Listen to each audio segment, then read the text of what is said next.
Sorry for my delay in posting for almost a week while I was dealing with the family emergency. Um, Now let's get back to the stories that do matter. Turning down the Republican-based enthusiasm by baiting candidates into distance themselves from Donald Trump, but turning off the voters and reminding them of candidates' connections to the former squatter. The hot move for Democrats is Virginia and New Jersey, and this fall isn't the nay or the electric slide.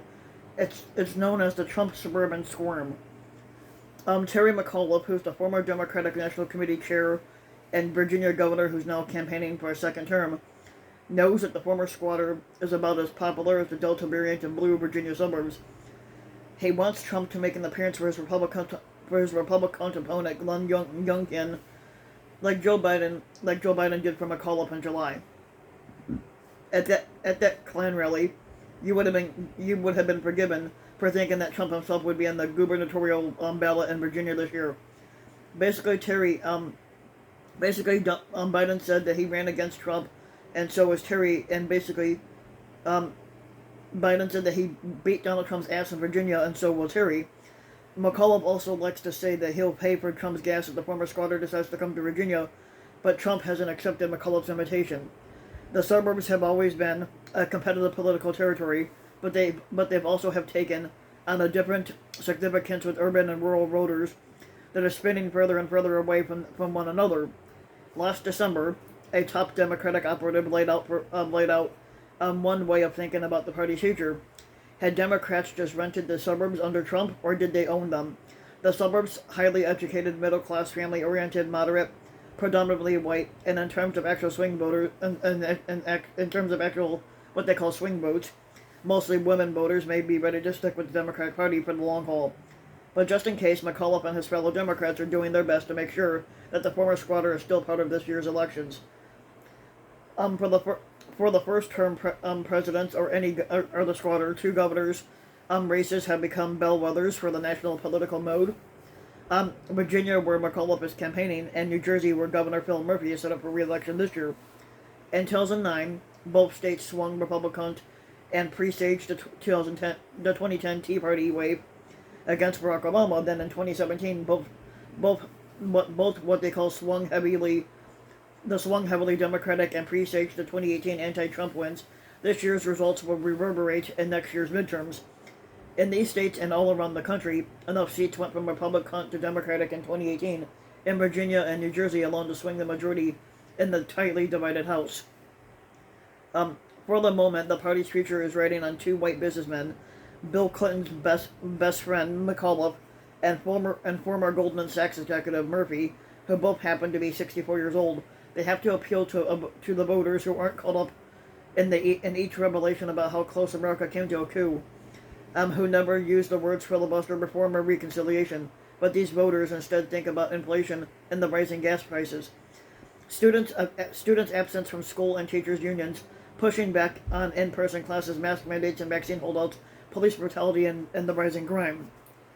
But McAuliffe and Murphy, as much as they discuss those issues, want to keep steering the conversation back to Trump. They know that the former squatter and his most hardcore followers, sycophants, won't abide any wavering allegiance, and they know that any mention of the former squatter in connection with the Republican candidates repels many moderates from voting red. Jennifer Wexton beat the GOP incumbent for a House seat from Northern Virginia back in 2018, and hopes McAuliffe will do well in her district, which would suggest that she's still in good shape for the next year's midterms. She thinks that Trump will be central for making the argument against the GOP, as the Republican Party goes further and further to the right and ends up in the cult of personality that alienates a lot of voters in the district, she said. Last month, McAuliffe visited a brewery at the western edge of Wexton's district to hold a small business roundtable and talk up the Biden administration for America's Rescue Plan, which Youngkin opposed. He was both performing and acknowledging that he was performing, taking a sip of a pint, pointing out to the crowd that he had taken a sip of it, and recording a video about the visit in which he asked an aide to include that he'd taken a sip of that pint. I want the camera to show I was drinking at 10 a.m., he joked. And McAuliffe had sketched himself as part of a new model for Democrats in the Trump era, repeating, "We are not going back." He and the sycophant somehow managed to use the line unironically, while campaigning to return to an office he had held 4 years ago. And voters, he told me after touring a new science skills center built for high school, are so worried about COVID and the long-term effects that they do want someone who has experience, which, of course, that's what we all want in politicians, somebody who has experience in doing what they're doing. And who also knows how to run a state government under difficult times, something that Trump didn't know how to do. McAuliffe has real policy proposals, a progressive approach to expanding the broadband access and raising teacher pay in response to the inequities highlighted by the pandemic. A $15 an hour minimum wage, new protections for the lesbian, gay, bisexual, transgender, rights equality. Do you think he would have been able to lure the new Amazon headquarters to Virginia if the state was seen as anti-gay? He asked the crowd at the brewery, but between sips of that pint, recounting his record as governor and boasting about his fans, McAuliffe kept coming back to Trump. 200 miles north, Murphy already has a working model for Democrats. He has implemented one of the most progressive state agendas in the country, passing the gun restrictions, expanding access to preschool and kindergarten, enacting the new environmental regulations, expanding free community college, legalizing marijuana, and building the new infrastructure plan. He's been out ahead of President Joe Biden's domestic proposals on almost everything. He is one of the only governors to manage an early COVID-19 spike without having his approval ratings tank or being recalled or having to resign.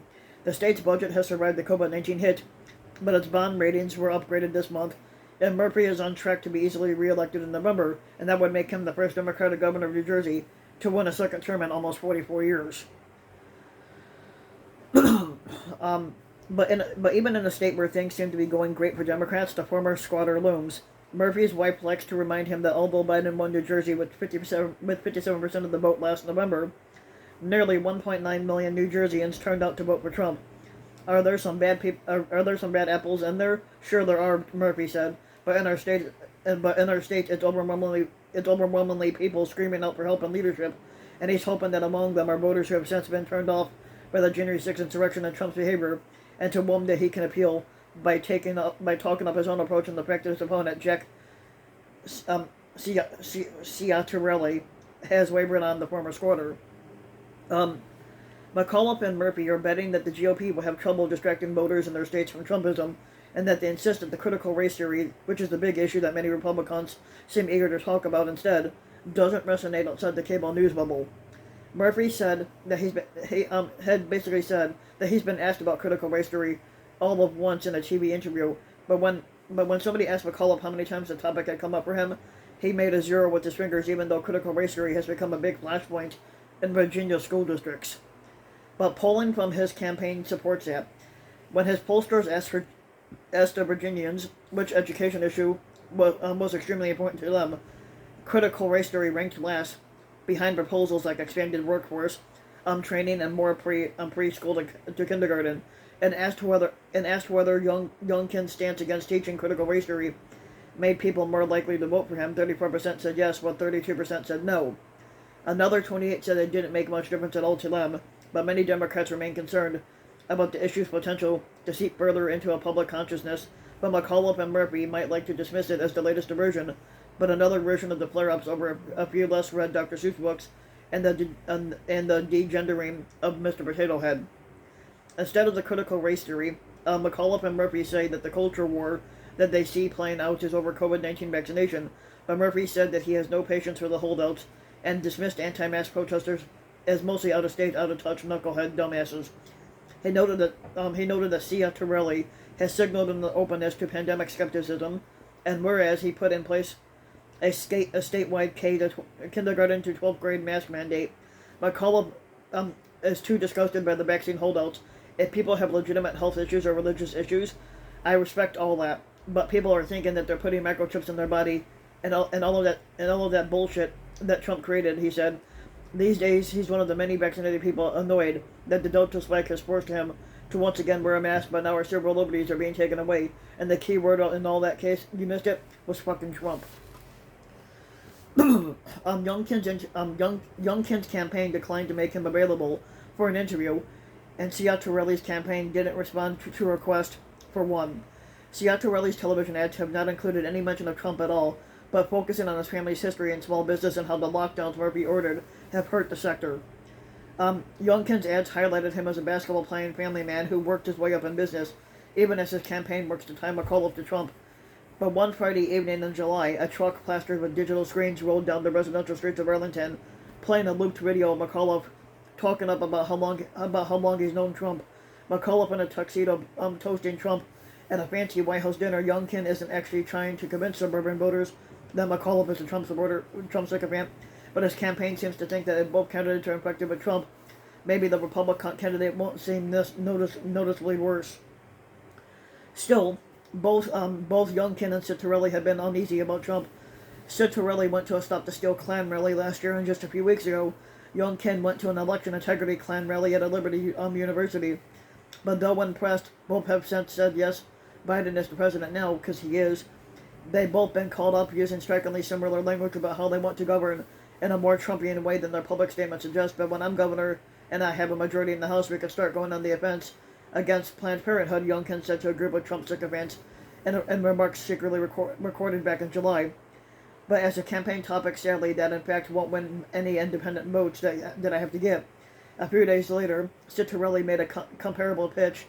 Give me a little wiggle room on how to talk about issues, because the goal is to fucking win here. And Youngkin has said that he's honored to have Trump's support and that Trump represents so much of why he's running. But when the New York Times asked if Trump was the leader of the Republican Party as the former squatter clearly wants to be, Youngkin said, I don't think there's no such thing as a leader of our party.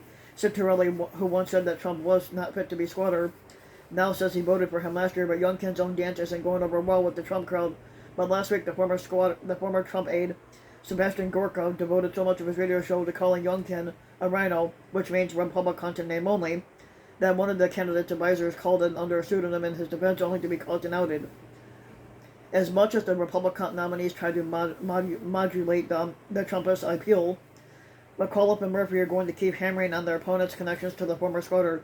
But the more the conversation is about Trump, the less it's about school openings, or gas prices, or culture wars. And in the suburbs, despite all the other issues wrapped in these elections, Democrats are betting that Trump will be the only thing that any swing voter hears. So if you like the video, give the video a like and subscribe to my channel, RBW King, and also hit the notification bell so that you'll be notified when a new video comes out. And thanks for listening.